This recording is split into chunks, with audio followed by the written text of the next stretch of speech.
அனைவருக்கும் வணக்கம். சக்தியை வணங்கி நாம் இப்போ பார்க்க போகிற தலைப்பு பெண் உறவுகள். திரௌபதி. சீதையின் வாழ்க்கை ஒரு விதமானது, திரௌபதியின் வாழ்க்கை ஒரு விதமானது. சீதை ஐம்பூதங்களில் பூமியில் இருந்து வந்தவர், திரௌபதி பஞ்சபூதங்களில் நெருப்பில் இருந்து வந்தவர். பூமியிலிருந்து வந்ததால் சீதைக்கு பொறுமை என்றும் கூற இயலாது. ஏனென்றால் ராவணனின் அசோகவனத்தில் ஒரு தைரியசாலியாக, தனக்காக யாரும் இல்லை என்றபோதும் தைரியமாக துணிந்து ராவணனை எதிர்த்தும் உடனிருந்த அரக்கிகளையே சாத்வீகமாக மாற்றி அன்பு, அமைதி, துணிவு போன்றவற்றை அப்பெண்களுக்கு உணர்த்தி மாற்றியமைத்தார். துணிவு என்றால் தீமைகளை எதிர்த்து நின்று தடுத்து நன்மைக்கு ஆதரவாக செயல்பட்டார். திரௌபதியை கவனித்தால் தீயிலிருந்து புறப்பட்டு வந்து தனது தந்தைக்கு துணை நின்று தீமைகளை எதிர்த்து நன்மைகளை விதைத்ததோடு சகோதரி சிகண்டிக்கு தைரியம் கொடுத்து போர் முனைக்கு செல்லாமல் மற்றவர்களுக்கு தைரியத்தையும், அதாவது சகோதரன் முதல் சகோதரி, கணவன், பிள்ளைகள் என அனைவரையும் ஊக்குவித்து நன்மைகளையும் தர்மத்தையும் நிலைநாட்டியதோடு ஐவரை மணக்க அச்சமுற்ற நிலையில் கிருஷ்ணனின் விளக்கங்களை ஏற்று வாழ்க்கையின் பொருள் புரிந்து வாழ்ந்து காட்டியவர். தந்தை சற்று வெறுத்து பேசிய போதும் அதையும் ஏற்றுக்கொண்டு கணவர்கள் தனக்கு துன்பம் வந்தபோது அமைதி காத்து நின்ற நிலையில் அவர்களை விட்டு விலகவில்லை.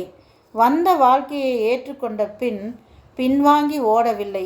எதிர்த்து நின்று அதற்கான வழி என்ன என்பதை சிந்தித்து தீயவர்களை அழிக்க வேண்டும் என்ற ஒரே நோக்கத்தோடு செயல்புரிந்தது எவ்வளவு பெரிய துணிவான செயல்! ஒரு பெரிய பலன் என்னவெனில், நல்ல நண்பனாக கிருஷ்ண பரமாத்மா அமைந்தது. மகாபாரதத்தில் வரும் அனைத்து கேரக்டர்களும் பிறப்பால் பல சிறப்புகளை பெற்றவர்கள். சராசரியான பிறப்பு இல்லை. வளர்ப்பும் வித்தியாசமான முறையில், வந்த துன்பங்களும் கணக்கில் அடங்கா. இதுபோல் பலவிதமான சிறப்புகளை அமைக்கப்பட்ட வாழ்க்கை முறை அவர்களுடையது என்றே சொல்லலாம்.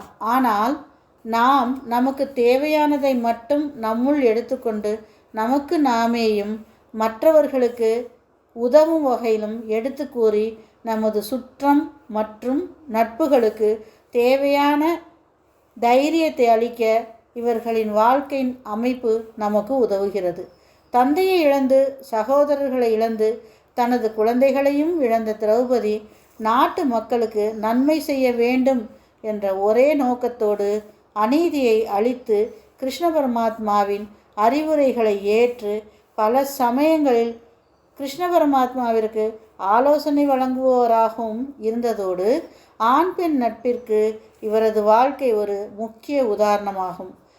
முதலில் மகாபாரதத்தை வியாச பெருமான் சொல்ல விநாயகர் எழுதப்பட்டதா என்றும், தமிழில் வில்லி பாரதம் என வில்லிபுத்தர் எழுதியதாகவும், பின் பாரதியார் ஒரு பகுதியை மட்டும் பாஞ்சாலி சபதம் என்று எடுத்து எழுதியதாகவும், ராஜகோபாலாச்சாரியார் வியாசர் விருந்து என்று மகாபாரதத்தை உரைநடையாக எழுதியுள்ளதையும் அறிகிறோம்.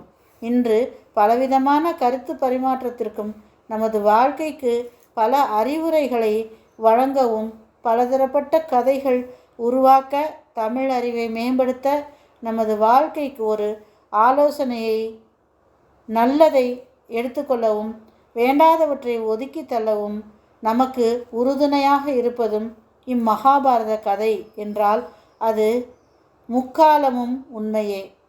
அதில் ஒரு சிறு பகுதியில் ஒரு பெண்ணின் வீரம், தீரம், தியாகம், அன்பு, பற்று, மன உறுதி எல்லாவற்றையும் மேனேஜ் பண்ணி பொறுமை காத்து மற்றவர்களுக்கும் உதாரணமாக இருந்த பாஞ்சாலி பற்றி இங்கு சற்று சிந்தித்தோம்.